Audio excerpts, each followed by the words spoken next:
In this video, we're going to continue our lesson on definite integrals, and we're going to look at example 6. So first thing we do is when we're going to go ahead and integrate this. Remember, when there isn't an x there, it's like saying an x to the 0 power. So we add 1, which would be just making it x to the first, or just x, and then technically divide by 1. I'm not going to write that because our new exponent is 1. And then we write our bar, and that goes from -2 to 4. So we're going to plug those in. So you'd get 10 times 4 minus 10 times -2. And then 10 times 4 is 40, and -10 times 2 is +20. So that would equal 60. Before I integrate this one, I am going to rewrite it as x to the 1/2 power. And then we're going to get, and when we integrate, we would get x cubed over 3 plus, we're adding 1, so that would be 2/2, so that would be x to the 3/2 divided by 3/2, technically plus c. If I rewrote that a little bit, it would be x cubed over, oh, I'm not plus c, I am sorry, we're supposed to do the bar from 0 to 1.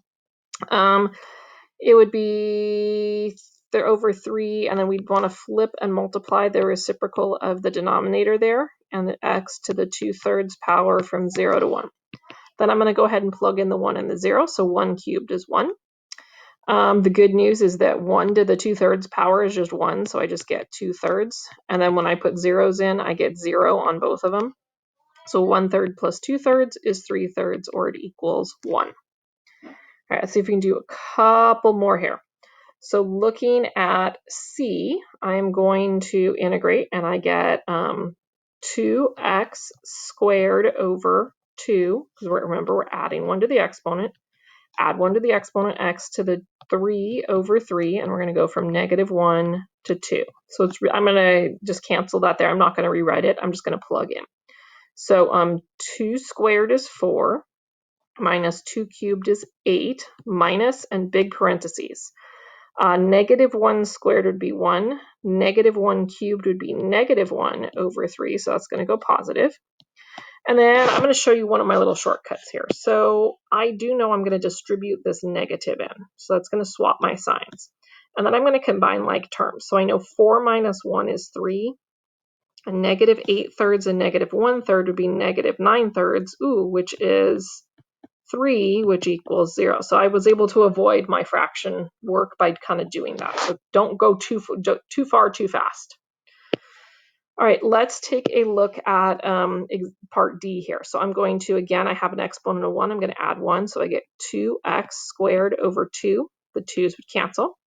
And then when we integrate cosine, we would get sine of x from 0 to pi.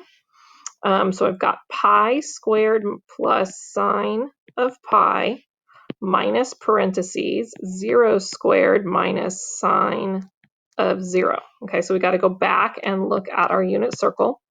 We know we are out 1 up 0, out -1 up 0. We know that the sine of pi, which would be this, is 0. So I've got pi squared plus 0 minus, that's going to go away, negative, and then sine of 0 is also 0, so I just end up with pi squared on this one.